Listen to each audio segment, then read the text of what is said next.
तो hello guys, आज की इस वाले वीडियो में हम बीटी टेस्ट के एपिसोड 92 को एक्सप्लेन करने वाला हूं। और अगर आपने पिछले बार एपिसोड नहीं देखो तो जाकर के जरूर से देख लेना है। मैं लिंक वीडियो को डिस्क्रिप्शन में दे दिया हूं। तो चलिए बिना कोई बकवास किए बढ़ते हम वीडियो की तरफ। और जैसा कि हमने पिछले एपिसोड में देखा था कि साउयन ने IS-FNT और कोल्ड FNT वाली मेडिसिनल इंग्रेडिएंट्स को रिफाइन करके लिक्विड में बदल दिया था। और लकीली वो लिक्विड जो साउयन ने अभी रिफाइन किया था वो हार्ट टेम्परेचर को साउयन की बॉडी से दूर रख रहा था। और अब साउयन अपने ऊपर के कपड़े उतार कर वो लिक्विड अपनी बॉडी पर छिड़क लेता है, जिसकी वजह से वो लिक्विड उसके बॉडी पर हर तरफ फैल जाता है। और इस लिक्विड को अपनी स्किन पर छिड़कने से साउयन को बहुत ही ठंड लगने लगता है। और इवन के साउयन मैग्मा के पास बैठा हुआ था, लेकिन फिर भी उसे बहुत ही ठंड लग रही थी। और अब इसके साथ ही साउयन अपनी क्रॉस लेकर के फिर से अपनी ट्रेनिंग सेट में चला जाता है। और इधर वो गर्म ऑयल एंड एनर्जी साउयन की बॉडी से जब टकराती थी तो पहले वो इस लिक्विड के लेयर से टकराती थी, जिसकी वजह से ये लिक्विड के लेयर उस एनर्जी को दाउकी में कन्वर्ट करके साउयन की बॉडी में ट्रांसफर कर देती थी। अब साउयन उस मैग्मा की काफी सारी एनर्जी अपनी बॉडी में एब्जॉर्ब करना स्टार्ट कर देता है। और वो सारी एनर्जी साउयन की फ्लेम मंत्रा में जाती है, जिसकी वजह से साउयन का फ्लेम मंत्रा सर्कुलेट होना स्टार्ट हो गया था। और वो सारी एनर्जी साउयन की प्योर दाउकी में कन्वर्ट हो गई थी। और अब साउयन अपनी इस दाउकी को देखकर बहुत ही हैरान हो जाता है। और वो कहता है कि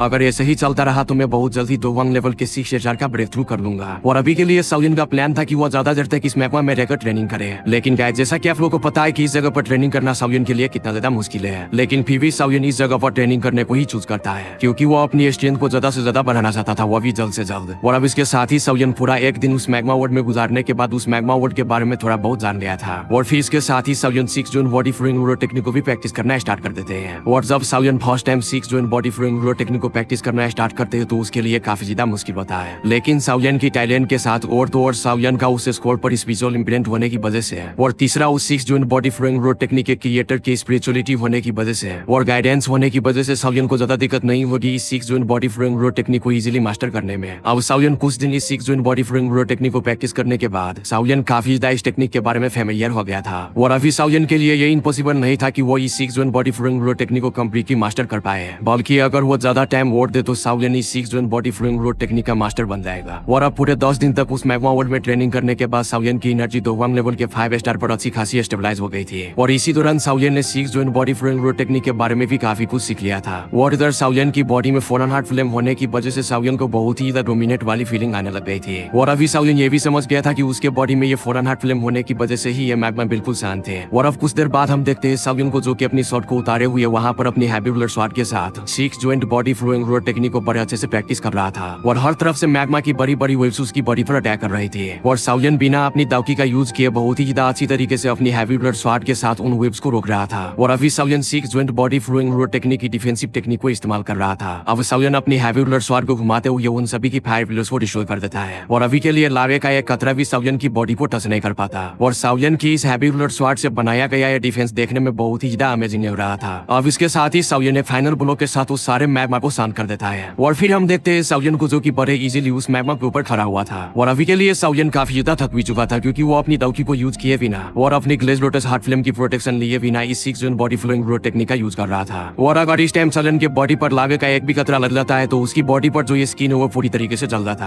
और अब इधर हम देखते हैं साउयन की हैवी ब्लड शॉट को, जो कि मैग्मा की लावे से पूरी तरीके से कवर हो चुकी थी। और उसकी हैवी ब्लड शॉट बहुत ही ज्यादा गर्म हो चुकी थी, जिससे साउयन को कोई ज्यादा फर्क तो नहीं था पड़ रहा, क्योंकि साउयन के पास हेवनली फ्लेम थी, जिनका टेम्परेचर इस मैग्मा जैसी चीज से भी ज्यादा था। अब इसके साथ ही साउयन अपनी बॉडी की तरफ देखता है, जहां पर छोटे छोटे रेड स्पॉट बन चुके थे। और अभी के लिए साउयन को भी लग रहा था कि साउयन ने 6 zone body flowing row technique को यूज करते हुए इस मैग्मा को पूरी तरीके से ब्लॉक कर दिया था। लेकिन ये बात साउयन को भी नहीं था पता कि उसके बॉडी पर मैग्मा के छोटे छोटे खतरे कहीं से भी साउयन के बॉडी पर झटक रहे थे, जिसकी वजह से साउयन की बॉडी पर काफी ज्यादा रेड स्पॉट बन चुके थे। और जैसा कि आप लोगों को पता है कि अभी के लिए साउयन की बॉडी उस कोल्ड लिक्विड से कवर है, जिसकी वजह से साउयन को इतना ज्यादा नुकसान नहीं था हुआ। अब साउयन सोचता है कि अगर मेरी फ्यूचर में किसी भी स्ट्रॉन्ग स्पॉट से फाइट होती है तो मैं इस रूलर डिफेंस को यूज करूँ, तो हो सकता है कि वो पर्सन अपनी दाउकी का यूज करके कहीं न कहीं से फ्लो निकाल कर मेरे ऊपर अटैक कर देगा। इसलिए मुझे जितना आसान लग रहा है ये 6 zone body flowing row technique को प्रैक्टिस करना, मुझे नहीं लगता कि ये इतना भी ज्यादा आसान है। और फिर इसके साथ ही साउयन कहता है कि मैं भी पागल था कि मैं इस डी क्लास दाउ स्किल को इतना ज्यादा हल्के में ले लिया। मैं तो भूल ही गया था कि ये डी क्लास दाउ स्किल कितना ज्यादा मुश्किल से प्रैक्टिस किया जाता है। और जैसा कि मेरी D class low level flame splitting tsunami थी, उसको तो प्रैक्टिस करते हुए मेरी जान ही निकल गई थी। और ये 6 zone body flowing row technique तो डी क्लास मिडिल लेवल दाउ स्किल है, इसको तो मैं उस D class low level flame splitting tsunami से भी ज्यादा मुश्किल से प्रैक्टिस कर पाऊंगा अगर मैं इसमें थोड़ा बहुत और टाइम दूं तो। अब साउयन को उस मैग्मा वर्ल्ड में ट्रेनिंग करते हुए पूरा आधा महीना गुजर गया था। और इसी बीच साउयन ने एक बार उस वॉल के पास जाकर, जहाँ पर से साउयन इस मैग्मा वर्ल्ड में एंटर हुआ था, वहाँ पर जाकर साउयन उस वॉल के पास खड़े एक एल्डर को इन्फॉर्म कर दिया था कि मैं अभी के लिए ठीक हूँ और मैं यहाँ पर ट्रेनिंग कर रहा हूँ, क्योंकि साउयन नहीं चाहता था कि उसके लिए वहाँ पर कोई फिक्रमंद दो। और अब इसके साथ ही सालियन फिर से उस केव में आकर कोर्स लेकर के बैठ जाता है, जहाँ पर सालियन को पता चलता है कि वो दोहम लेवल के 6 का ब्रेक थ्रू करने के बहुत ही ज्यादा करीब है। और अभी के लिए सालियन को यह भी समझ में आ गया था कि एक तो ये फायर एफिनिटी एनर्जी के वजह से उसका लेवल इतनी जल्दी बढ़ पा रहा है, और दूसरा वो 6 ज्वाइन बॉडी फुलिंग लो टेक्निक जो कि वो डेली प्रैक्टिस करता है। इस वजह से भी सालियन की बॉडी आसपास की एनर्जी को बहुत ही तेजी से अपने अंदर एब्जॉर्ब करता है। और अभी के लिए सालियन इस जगह पर बहुत ही ज्यादा लोनली फील कर रहा था, लेकिन तभी वो सोचता है कि अब मुझे आने वाले टाइम में सेंट्रल पेन में भी तो जाना है, और वो जगह ब्लैक कॉर्नर रीजन और जमा एम्पायर से भी बहुत ही ज्यादा खतरनाक है, जहाँ पर बहुत बड़े ड्रैगन्स और टाइगर्स छुपे हुए हैं, जिनकी नजरों में ये ब्लैक कॉर्नर रीजन तो कोई चीज भी नहीं, जहाँ पर अभी के लिए मैं सर्वाइव कर पा रहा हूँ। और तो और मुझे सेंट्रल प्लेन्स में उस पील गैदरिंग कंपटीशन में भी तो हिस्सा लेना है, जो कि नाउकी कॉन्टिनेंट का मशहूर पील टावर हेल्प करता है। और उस पील गैदरिंग कंपटीशन में हिस्सा लेने के लिए मेरे पास कोई ना कोई एबिलिटी तो होनी ही चाहिए। और फिर इसके साथ ही सालियन कहता है कि मुझे उस पील गैदरिंग कंपटीशन में हिस्सा लेने के बाद अपने मास्टर यालो का नाम खराब नहीं करना, क्योंकि मेरे मास्टर यालो ने उस पील गैदरिंग कंपटीशन में कभी किसी टाइम में उस पील गैदरिंग कंपटीशन को जीता था, और उस पील गैदरिंग कंपटीशन को जीतकर उसमें टॉप पोजीशन हासिल की थी। और जब मैं उस कंपटीशन में हिस्सा लूंगा तो मैं भी अपने मास्टर यालो की तरह ही कोई अच्छा काम करूंगा, मगर उसके लिए पहले मुझे इस लोनलीनेस और सेल्फ ट्रेनिंग को बर्दाश्त करना होगा, और अपनी स्ट्रेंथ को जल्द से जल्द बनाना होगा, तब के वक्त जाकर मैं उस कंपटीशन को जीत पाऊंगा और 3000 बर्निंग फ्लेम को हासिल कर पाऊंगा। और अगर मैंने उस हेवनली फ्लेम को हासिल कर लिया तो मैं अपने बॉडी में इस डिमन पोजन स्पॉट को इजीली खत्म कर लूंगा, और इस डिमन पोजन स्पॉट को दाउकी में कन्वर्ट करके अपना लेवल अप कर लूंगा, और तब के वक्त जाकर मैं अपने मास्टर याला और अपने फादर को हॉल ऑफ सोल के चंगुलों से रेस्क्यू कर लूंगा। और इधर सालियन इस डीप मैग्मा वर्ल्ड में अच्छे से ट्रेनिंग तो कर रहा था, लेकिन तभी उसको कोई फीलिंग्स आने लग गई थी कि कोई बहुत ही ज्यादा स्ट्रॉन्ग क्रिएचर उसके बॉडी में फॉरन हार्ट फ्लेम को अपनी तरफ बुला रही है। अब सालियन को अपनी स्ट्रेंथ की मदद से महसूस होता है कि इस मैग्मा में कोई बहुत ही ज्यादा स्ट्रॉन्ग ऑरा मौजूद है, जिससे कि सालियन काफी ज्यादा डरने लग गया था। और वो सोचता है कि अगर यहाँ पर कोई प्रॉब्लम हो गया तो ये ना हो कि मैं यहाँ पर से भाग ही ना पाऊं। लेकिन अभी के लिए सालियन इस पर इतना ज्यादा ध्यान नहीं देता, और वो अपनी हैवी रूलर स्वॉर्ड को निकाल कर उस मैग्मा के ऊपर मार देता है, जिससे कि वहाँ पर बहुत सारी रूलर शैडो बन जाती है, और एक बहुत ही बड़ा फिगर बन जाता है जिसके हाथ में हैवी रूलर स्वॉर्ड थी, और वो सभी के रूलर शैडो सालियन की बॉडी के आसपास घूमने लग गया था। और अभी के लिए सालियन अपनी हैवी रूलर स्वॉर्ड को इतनी तेजी से घुमा रहा था कि हमें देखने में ऐसा लग रहा था कि ये रूलर शैडोज खुद ब खुद ही सालियन के बॉडी के आसपास घूम रही है। और अब इसके साथ ही मैग्मा के बहुत बड़े फायर प्लेयर सालियन पर अटैक कर देते हैं, लेकिन उनमें से एक कतरा भी सालियन की बॉडी को टच नहीं कर पाता। अब इतने स्ट्रॉन्ग डिफेंस को देखकर सालियन खुद हैरान हो जाता है, और फिर इसके साथ ही सालियन अपनी पूरी पावर का यूज करके अपने अटैक को प्रिपेयर कर लेता है, जिससे कि उसकी हैवी रूलर स्वॉर्ड की शैडोज कंप्लीटली खत्म हो जाते हैं। और सालियन फिर अटैक करता है उन फायर पिलर्स पर, और वो कहता है कि रेजिंग फ्लेम्स। अब सालियन के ये कहते ही उसके हैवी रूलर स्वॉर्ड से बहुत बड़े दो बड़ी बड़ी फायर वेव्स निकलती है, जो कि जाकर उन फायर पिलर से टकरा जाती है, और वो फायर पिलर्स वहीं पर ही डिस्ट्रॉय हो जाते हैं। अब सालियन 6 जून बॉडी फ्लोइंग रूलर टेक्निक की रेजिंग फ्लेम टेक्निक को अनलीश करके बहुत ही ज्यादा खुश था, क्योंकि सालियन ने बहुत ही कम समय में इस अटैकिंग टेक्निक को और इसकी मिस्ट्री को प्रैक्टिस कर लिया था। अब ये सब देखकर सालियन स्माइल कर रहा था, लेकिन तभी उसके बॉडी में से फिर से फोन हार्ट फ्लेम को कोई अपनी तरफ बुलाना स्टार्ट कर देता है। अब ये क्रिटिकल मूवमेंट को देखकर सालियन उस मैग्मा में देखता है, और वो कहता है कि ये क्या चीज है जो कि मेरी फोन हार्ट फ्लेम को अपनी तरफ बुला रही है। और फिर इसके साथ ही सालियन कहता है कि चाहे नीचे जो कोई भी हो और चाहे मुझे अपनी लाइफ की रिस्क क्यों न लेना पड़े, मैं जान कर रहूंगा कि ये आखिर क्या चीज है जो कि मेरी फोन हार्ट फ्लेम को अपनी तरफ इतना ज्यादा अटैक कर रही है। अब सालियन अपने दिल में ये डिसीजन कर लेता है कि अब तो वो नीचे जाकर ही रहेगा इस मैग्मा की डीप में, और इस मैग्मा के डीप में कोई इलायर दाजोंग लेवल का एंसेस्टर ही जा सकता था, और कोई आम सा दोवांग लेवल का एक्सपर्ट वहां पर जाकर सिर्फ मारा जा सकता था। लेकिन अभी के लिए जैसा कि सालियन दोवांग लेवल का एक्सपर्ट है, लेकिन सालियन के पास फोन हार्ट फ्लेम है, और ये जगह फोन हार्ट फ्लेम की जन्म भूमि है, जहाँ पर फोन हार्ट फ्लेम पैदा हुई थी। और गाइस, जैसा कि आप लोगों को पता है कि ये फोन हार्ट फ्लेम एक हेवनली फ्लेम है, तो ये सारा मैग्मा फोन हार्ट फ्लेम के ऑर्डर्स को और फोन हार्ट फ्लेम को भी ओबे करेगा।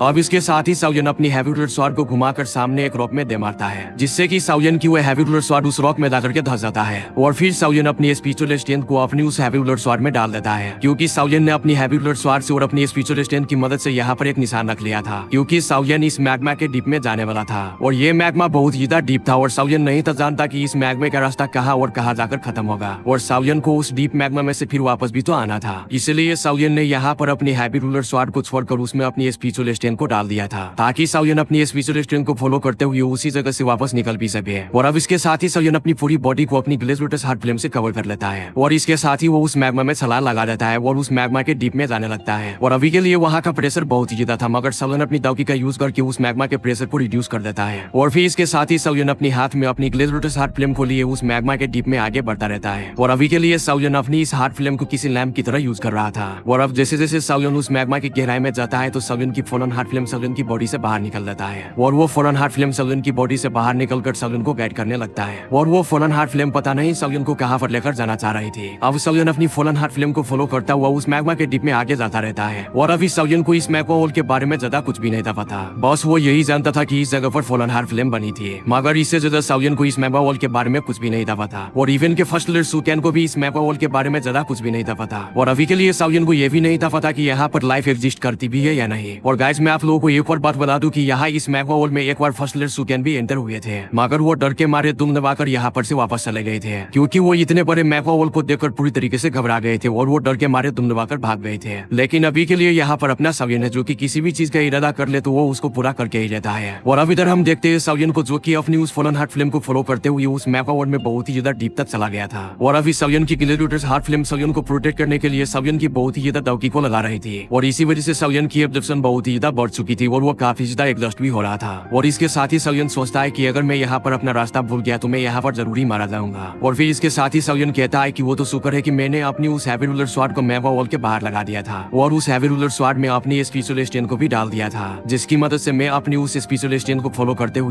इस मैग्मा के डीप से उसी जगह से बाहर निकल जाऊंगा जहाँ पर से मैंने इस जगह पर सलाह लगाई थी। अब इधर हम देखते हैं साउयन की फॉलन हार्ट फ्लेम को जो कि जाते जाते काफी ज्यादा स्लो हो गई थी, और अभी साउयन इस मैग्मा के डीप में आगे पता नहीं कौन सी जगह पर चला गया था जहाँ पर हर तरफ डार्कनेस थी। और अब थोड़ी देर के बाद साउयन की फॉलन हार्ट फ्लेम एक जगह पर जाकर रुक जाती है जहाँ पर एक लाइट की सर्कल बनने लग गया था। और जब साउयन उस लाइट की सर्कल को देखता है तो वो वहाँ पर से भागने की फिराक में था, क्योंकि साउयन ने पहले ही अपने दिल में तय किया हुआ था कि अगर वो इस तरह की किसी भी चीज से मिलेगा जो कि उसे मारने की कोशिश करे साउयन उससे पहले ही यहाँ पर से भाग जाएगा। और अभी के लिए साउयन समझ रहा था कि इस लाइट सर्कल के पीछे कोई उसका एनिमी होगा जो कि उसे मार देगा। अब इससे पहले कि साउयन वहाँ पर से भाग पाता साउयन की नजर उस लाइट सर्कल में पड़ती है जो कि पूरी तरीके से खाली था। अब साउयन ये सब देखकर काफी ज्यादा सरप्राइज हो गया था, और फिर इसके साथ ही साउयन आगे बढ़कर उस लाइट सर्कल में झांककर बड़े गौर से देखता है जहाँ पर दूर दूर तक कोई भी नहीं था। वहाँ पर बस एक बड़ा सा कोई इंसान की हड्डियों का ढांचा पड़ा हुआ था, और उस इंसान की हड्डियों के ढांचे में से बहुत ही ज्यादा लाइट निकल रही थी। और अब साउयन यहाँ इस मैग्मा के डीप में किसी इंसान के स्केलेटन को देखकर बहुत ही ज्यादा हैरान हो गया था, और वो कहता है कि यहाँ इस डीप मैग्मा में किसी इंसान की स्केलेटन कैसे हो सकता है, क्या यहाँ पर इस डीप मैग्मा में कोई लाइफ एग्जिस्ट करता है। और ये कहकर साउयन उस इंसान के स्केलेटन को फिर से बड़े गौर से देखने लगता है, जिसे देखकर साउयन पूरी तरीके से हैरान हो जाता है, क्योंकि उस स्केलेटन के बोन पर एक इनविजिबल फ्लेम घूम रही थी, जिसकी वजह से लावा उस स्केलेटन बोन के पास नहीं था आ पा रहा और उसको खत्म नहीं था कर पा रहा। और साउयन इस इनविजिबल फ्लेम को जानता था जो कि थी फॉलन हार्ट फ्लेम, और ये फॉलन हार्ट फ्लेम अभी के लिए बहुत ही ज्यादा छोटी थी। और तो और उस स्केलेटन के बोन पर फॉलन हार्ट फ्लेम कोई फेक फॉलन हार्ट फ्लेम नहीं थी, ये एक pure original fallen heart flame थी। यानी कि सीधी सी बात आप लोग ये समझ लो कि जो साउयन के पास फॉलन हार्ट फ्लेम है वो उसकी बच्ची है। और फिर इसके साथ ही साउयन बहुत ही ज्यादा हैरान होकर कहता है कि आखिर इस जगह पर दो फॉलन हार्ट फ्लेम कैसे हो सकती है, और ये मिस्टीरियस स्केलेटन आखिर किस एक्सपर्ट का हो सकता है। अब साउयन ये सब कह ही रहा था, लेकिन तभी वहाँ पर से कोई साउयन पर एक हार्ट विंग से अटैक कर देते हैं, जिसे देखकर साउयन हैरान होकर कहता है कि यहाँ पर कौन है। और फिर एकदम से साउयन अपने मन में सोचते हुए कहता है कि भला इस मैग्मा में मेरे अलावा कौन हो सकता है। और अभी के लिए साउयन यहाँ पर पूरी तरीके से डर चुका था। अब ये कहकर साउयन उस अटैक को बड़े ही मुश्किल से डॉज कर लेता है। और फिर इधर हम देखते हैं उस मैग्मा में जहाँ पर 10 मीटर लंबी कोई क्रिएचर तैर रही थी, और अभी के लिए साउयन को भी समझ में नहीं आ रहा था कि आखिर ये क्रिएचर है क्या चीज। और फिर हम देखते हैं उस क्रिएचर को जिसकी स्किन रेड कलर की स्केल से कवर थी, और वो क्रिएचर किसी लिजर्ड की तरह लग रही थी, और उसकी टांगे बहुत ज्यादा लंबी थी, और वो क्रिएचर अपनी दोनों पैरों पर खड़ी थी, जिसे देखकर साउयन पूरी तरीके से हैरान था। और जब साउयन को पता चलता है कि ये क्रिएचर कोई इंसान नहीं है तो वो सोचता है कि मैंने उस मैग्मा वर्ल्ड में किसी भी डेंजरस ऑरा को फील नहीं था किया, लेकिन अभी के लिए इस मिस्टीरियस लिविंग क्रिएचर को देखकर तो लगता है कि जिसने मुझ पर अभी अटैक किया है ये मुझसे काफी ज्यादा स्ट्रॉन्ग है, जिसकी वजह से मैं इसको सेंस नहीं था कर पाया। और अभी के लिए साउयन उस क्रिएचर को देखकर थोड़ा घबरा गया था, लेकिन इसके साथ ही वो क्रिएचर जो कि साउयन के सामने खड़ी थी वो साउयन पर अचानक ही अटैक कर देती है, जिसे देखकर साउयन थोड़ा घबरा जाता है, और वो कहता है कि तुम यहाँ पर मेरी तरफ मरने के लिए आ रही हो क्या। और फिर इसके साथ ही साउयन अपनी दावकी का यूज करके उस क्रिएचर को रोकने के लिए उस पर अटैक कर देता है, और जैसे ही साउयन की दावकी उस क्रिएचर से टकराती है तो वो क्रिएचर 10 कदम पीछे जाकर गिरती है। और फिर इसके साथ ही साउयन उस क्रिएचर से कहता है कि अब तो तुम्हें सबक सिखाना ही होगा। अब वो क्रिएचर 10 कदम पीछे जाने के बाद साउयन को अपनी क्रीम से आंखों से देखने लगता है, और फिर इसके साथ ही वो क्रिएचर अपनी मुंह खोलता है जिनके मुंह में बहुत सारे दांत थे, और उस क्रिएचर को अपनी मुंह खोलने से वहाँ पर के आसपास की सारी एनर्जी और मैग्मा उस क्रिएचर के मुंह के आगे इकट्ठा हो जाता है, और वहाँ पर बहुत बड़े बड़े फायर बल्स बन जाते हैं जो कि वो उनसे साउयन पर शूट करने वाली थी। और जब साउयन देखता है कि ये क्रिएचर उस पर लगातार अटैक करने से बाज नहीं आ रहे तो साउयन भी उसके आगे आकर खड़ा हो जाता है, और वो कहता है कि तो चलो ठीक ही है, मैं तुम्हें देख ही लेता हूँ। और अब वो क्रिएचर अपनी उन फायर बॉल से साउयन पर अटैक कर देते हैं, मगर साउयन अपनी जगह से जरा सा भी नहीं हिलता, और जैसे ही उस क्रिएचर की बनाई हुई फायर बॉल साउयन के करीब आता है तो साउयन की एवेनली फ्लेम की वजह से वो फायर बॉल्स वहीं पर एस्केलेटर हो जाते हैं और मैप में वापस जाकर मिल जाते हैं। अब अपनी अटैक को इस तरीके से फेल जाता देखकर वो मिस्टीरियस क्रिएचर बहुत ही ज्यादा गुस्से में आ गई थी, और फिर वो उससे भी बड़े बड़े फायर बॉल्स को बनाकर साउयन पर बहुत ही तेजी से अटैक करना स्टार्ट कर देते हैं, जिनको की साउयन अपनी 3000 लाइटनिंग मूवमेंट का यूज करके उस अटैक को डॉज करना स्टार्ट कर देते हैं। और जब साउयन देखता है कि उस क्रिएचर की अटैक और भी ज्यादा तेज हो रहे हैं तो साउयन अपने हाथों को अपनी ग्लैडिएटर्स हार्ट फ्लेम से कवर करके उस क्रिएचर के पास चला जाता है और अपना हाथ उस क्रिएचर के सीने के आर पार कर देता है। लेकिन फिर भी वो क्रिएचर सायोन को बड़े गुस्से से देखते हैं, इतना इंजर्ड होने के बावजूद भी है। और फिर वो क्रिएचर पता नहीं अपने मुंह से किस तरह की आवाज निकालती है और फिर वो मर जाती है। और उस मिस्टीरियस क्रिएचर के मुंह से निकली हुई वो आवाज मैग्मा में हर तरफ किसी शॉक वेव्स की तरह फैल जाता है, जिसको देखने से ऐसा लग रहा था कि वो क्रिएचर अपनी इस आवाज से अपने साथियों को बुला रही हो। और अब इधर सायोन जैसे ही कंफर्म कर लेता है कि वो क्रिएचर मर गया है तो सायोन अपने हाथ को उस क्रिएचर के चेस्ट से बाहर निकाल लेता है। और जैसे ही सायोन उस क्रिएचर की चेस्ट में से अपने हाथ को बाहर निकालता है तो वो देखता है कि उस क्रिएचर के चेस्ट में एक ब्राइट रेड कलर का बीड था। और अभी सायोन के हाथों पर उस क्रिएचर का खून जरा सा भी नहीं था लगा हुआ, क्योंकि उस क्रिएचर की बॉडी में खून की जगह किसी किस्म की गिलिश टाइप मटेरियल था। उसकी बॉडी में खून जरा सा भी नहीं था। अब सायोन किसी चीज की परवाह किए बगैर उस क्रिएचर की बॉडी में से वो फायर बीट बाहर निकाल लेता है, जिसमें से बहुत ही ज्यादा हीट निकल रही थी। और फिर सायोन उस फायर बीट को बाहर निकाल कर उसे देखकर कहता है कि इसमें तो बहुत ही ज्यादा प्योर एनर्जी है। ये एनर्जी इवन के उस एनर्जी से भी ज्यादा है जो कि मैंने मैग्मा के बाहर ऑब्जर्व भी थी। और अगर मैं 2 दिन तक इस फायर बीट की एनर्जी को ऑब्जर्व करूँ तो ये मेरी इस मैग्मा में 2 महीने की ट्रेनिंग के बराबर होगा।